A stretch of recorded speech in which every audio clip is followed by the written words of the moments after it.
It's Thanksgiving today, and you might have to deal with a queerphobic relative. Here are 3 ways to deal with them, from least confrontational to most confrontational. For option 1, you just steer the conversation away. I heard Rodney's into men. I don't think Jesus would approve. You know what Jesus really cared about before? Feeding hungry people. Would you pass the mayonnaise? Or, I don't see what this has to do with the real issue.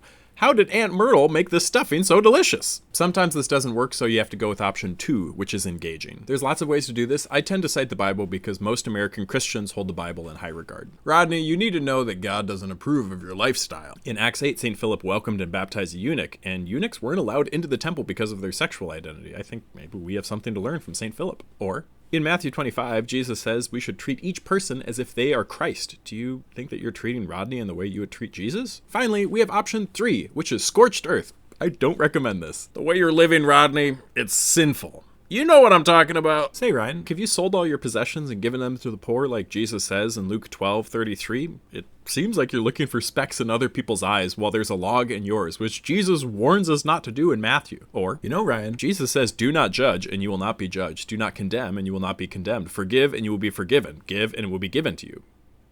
Do you just not want to follow the teachings of Jesus? Or, St. Paul in his letter to the Romans says we're not supposed to judge other believers, and that Jesus said nothing is unclean. Did God herself come to you and give a new revelation? Or, have you ever looked at a woman with lust before, Ryan? Because Jesus says you should gouge your eyes out in Matthew 5, but you seem to have 2 intact eyes, so do you not follow Jesus, or do you think his rules are just for other people?